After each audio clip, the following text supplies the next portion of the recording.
What's going on, guys? In this video, I'm going to answer some questions that were asked me from one of y'all.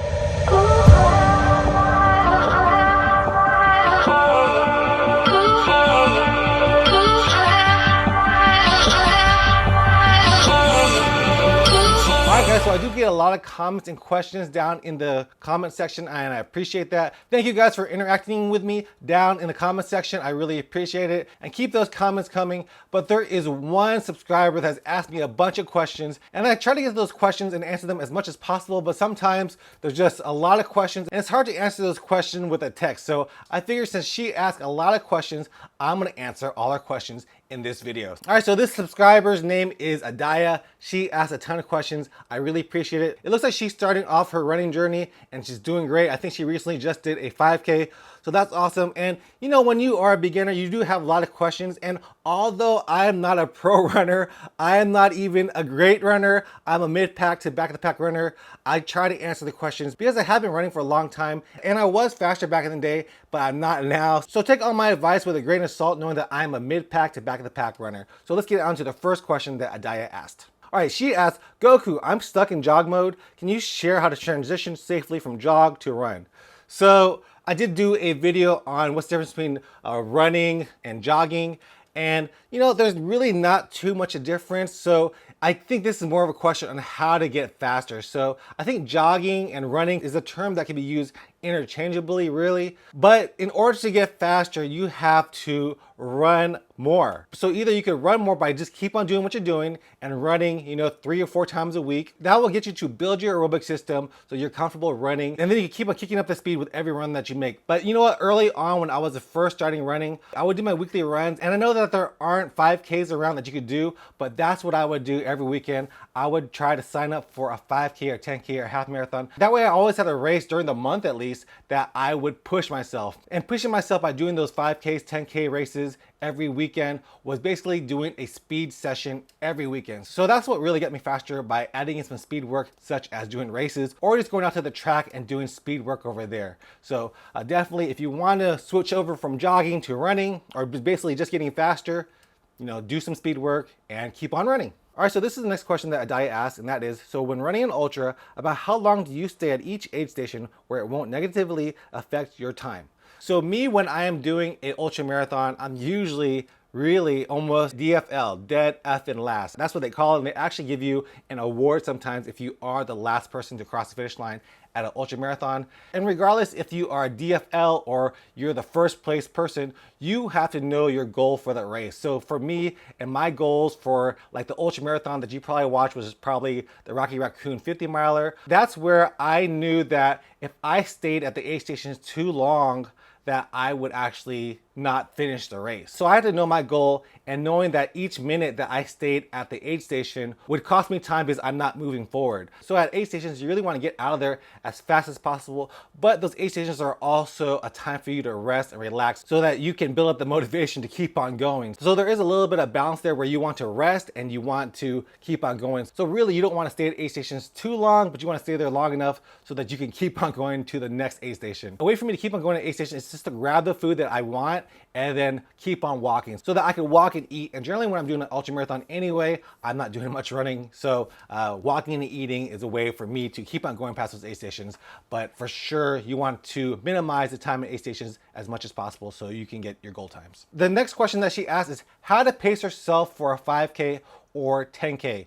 So that's really up to the person, but what I like to do is do negative splits. At the beginning of a 5K or 10K or any race really, you have a lot of adrenaline pumping through your body. So that first mile is super easy. It feels real good. But just because that mile feels good doesn't mean you should be running at the pace that you're running, because a lot of times whenever I'm on my first mile, I look down and I'm running a 7:30 pace, which I know that if I keep on running that pace that I will blow up. So you have to really stick to your training at this point. So know what your time goal is again and know what you can do on that day. So I generally know that if I would run today, I would probably pace myself at a 10-minute pace at the beginning and go lower each mile. So start off at a pace that is slower for you and then build up negative splits as you go on.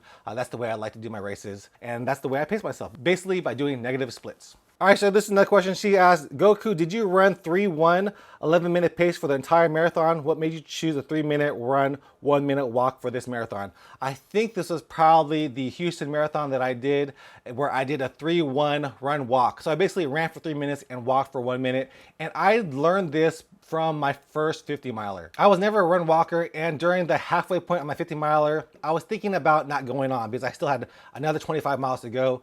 But my two friends, Don and Tara, they were running and they said, you could run with us. And I was like, no, you guys keep on going. But they would not let me stop. They told me to go on with them, and they said they were doing a 3-1 run walk. And you know what? We ended up finishing that 50 miler. And from that point on, I've been doing a 3-1 whenever things get tough, whenever I'm doing a hard marathon, hard half marathon, hard ultra marathon, I stick to the 3-1 method because that's what got me to my first ultra marathon. And that's what I've been doing. So that's where I got the 3-1 from. It's a good guideline, and it helps you mentally knowing that there is a walk period in between all those running. So that's where I got 3-1 from. All right, so this is the next question that she asked. She really enjoyed this video. I think this is another marathon video that she watched.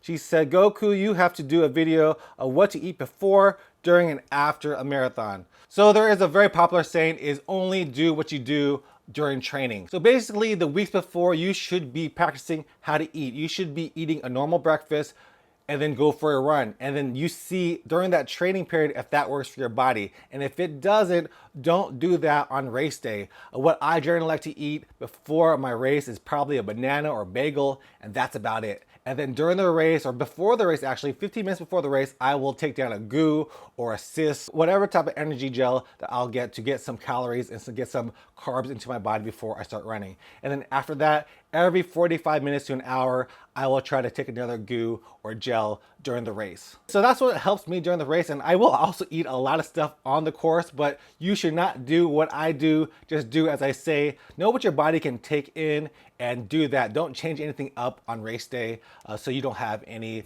GI issues during race day. And then after your run, eat whatever you want. I generally do drink some type of low-fat chocolate milk. I love chocolate milk. That's why I joined the team. I've been drinking chocolate milk for many, many years, even before I was on the team. I love something other than water or Gatorade after a race.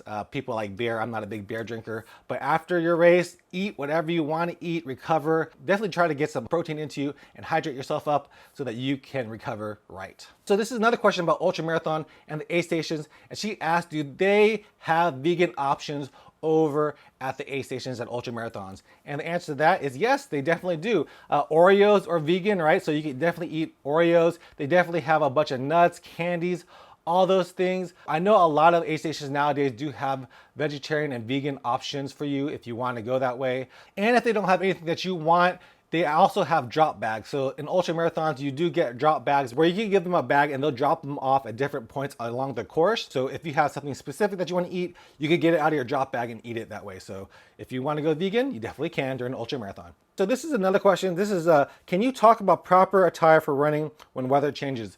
So you definitely want to run in something that is comfortable for you. And for cold weather, you want to dress like it's 20 degrees hotter. So if it's 40 degrees, dress like it's 60 degrees. So if it's 40 degrees, I'm probably still wearing a sleeveless shirt. I'm not gonna be overdressing. I've seen a lot of runners, they go out there in colder weather, especially here in Texas, when it drops down to 60 or 55, people are layering up in hoodies and scarves, everything, just because it's cold to them. But when you start working out, your body heats up quickly, especially me. My body will heat up real quick, and then I'll be tying my jacket around my waist, putting my gloves in my pocket.